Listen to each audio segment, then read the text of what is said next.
नमस्कार दोस्तों, मेरा नाम प्रखर श्रीवास्तव है। मैं आप सभी लोगों का स्वागत करता हूं आपके अपने चैनल गुरु घंटाल में। दोस्तों, आज हम बात करेंगे कॉल मनी के बारे में एंड नोटिस मनी के बारे में कि ये होती क्या है। पहला सवाल है कि ये कॉल मनी की ज़रूरत पड़ती क्यों है, कॉल मनी का कॉन्सेप्ट आया क्यों। दोस्तों, अगर मैं आप लोगों को आज से 15-20 साल पहले लेकर जाऊँ तो हम लोगों को जब पैसे निकालने होते थे बैंक से या पैसे जमा करने होते थे तो हम बैंक में जाते थे, लंबी लाइन लगाते थे, पर्चा कटता था, पैसे जमा करते थे एंड अगर पैसे निकालने होते थे तो उसका अलग काउंटर होता था। मगर अब तो एटीएम आ गई है, आप कहीं से भी जाकर डेबिट कार्ड से पैसे निकाल सकते हैं, क्रेडिट कार्ड से ट्रांजैक्शन होता है और भी कई तरीके हैं हिंदुस्तान में। आज का हिंदुस्तान डिजिटल है, कई तरीके हैं, लोग तरह तरह के वॉलेट इस्तेमाल करते हैं पैसे के ट्रांजैक्शन के लिए। अब तो आपको अगर पैसे जमा करने हैं तो हर एटीएम मशीन के पास अब तो पीओएस लगा दिया गया है, मतलब कि एक ऐसी मशीन लगा दी गई है जहां से आप पैसे जमा कर सकते हैं। तो कोई भी बैंक पैसे निकालने और पैसे जमा करने पर डिपेंड करता है। बैंक का मतलब यही होता है जहां पे हम लोग पैसे जमा करते हैं और जब ज़रूरत पड़ती है तो उस पैसे को निकालते हैं। तो बैंक में आए दिन ट्रांजैक्शन इन भी होता है एंड ट्रांजैक्शन आउट भी होता है। बैंक को अपनी डे टू डे ट्रांजैक्शन को मेंटेन करने के लिए कुछ मिनिमम लेवल ऑफ कैश की ज़रूरत पड़ती है और बैंक को अपने सीआरआर को मेंटेन करने के लिए, कैश रिजर्व रेशियो को मेंटेन करने के लिए भी कुछ मिनिमम कैश की ज़रूरत पड़ती है, जो कि आरबीआई तय करती है कि कितना परसेंट बैंक अपने एनडीटीएल का, मतलब कि नेट डिमांड टाइम लायबिलिटीज़ का मेंटेन करेगी, सीआरआर।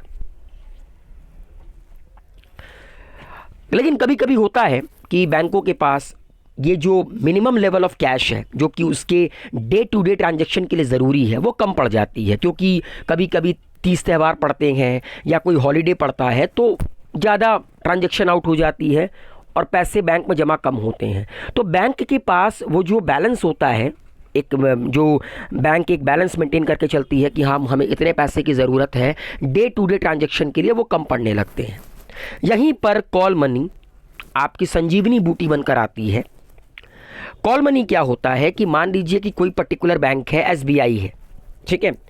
एसबीआई के पास जो मिनिमम कैश लेवल है डेली की रिक्वायरमेंट का या डे टू डे ट्रांजैक्शन का, वो कम पड़ जाए तो एसबीआई क्या करेगी। अब हर बार आरबीआई के पास जाकर लोन लेना मतलब मुनासिब नहीं है। तो होता क्या है कि मान लीजिए कोई एक पर्टिकुलर कमर्शियल बैंक है, मान एसबीआई, अगर उसके पास पैसे कम पड़ जाएं तो वो किसी और कमर्शियल बैंक से एक दिन के लिए पैसे लोन में ले सकती है एंड इसी पर्टिकुलर मनी को कॉल मनी कहेंगे। एसबीआई ने जो एक दिन के लिए दूसरी कमर्शियल बैंक से पैसे लोन में लिए, इसी को हम लोग कहेंगे कॉल मनी। और अगर यही लोन एसबीआई एक दिन से ज़्यादा और 14 दिन से कम के बीच में लेती है तो उसको हम लोग कहते हैं नोटिस मनी। मतलब कॉल मनी क्या होता है, एक दिन, और नोटिस मनी होती है एक से ज़्यादा एंड 14 से कम दिनों के लिए जो पैसे लोन में लिया जाता है एक कमर्शियल बैंक के द्वारा दूसरे कमर्शियल बैंक से अपनी कैश की शॉर्टेज को ओवरकम करने के लिए। एंड वो इंटरेस्ट रेट जिस पर ये ट्रांजैक्शन होता है, उस इंटरेस्ट रेट को कहते हैं कॉल रेट।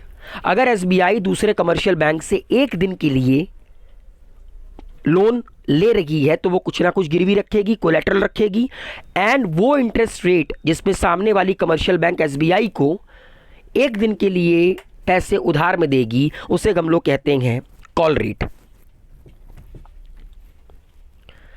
इसमें एक बात और कि जितने भी प्राइमरी डीलर्स होते हैं या बैंक्स होते हैं, उनको ये परमिशन होती है कि वो पैसे उधार ले भी सकते हैं, दे भी सकते हैं आपस में।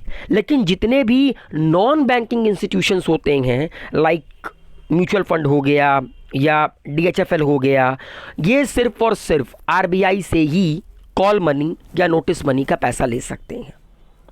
ठीक है, बैंकिंग के लिए आरबीआई से लो, कमर्शियल बैंक से लो, इट डजेंट मैटर, मगर अगर नॉन बैंकिंग फाइनेंशियल इंस्टीट्यूशन हो तो सिर्फ और सिर्फ आप आरबीआई से लोगे.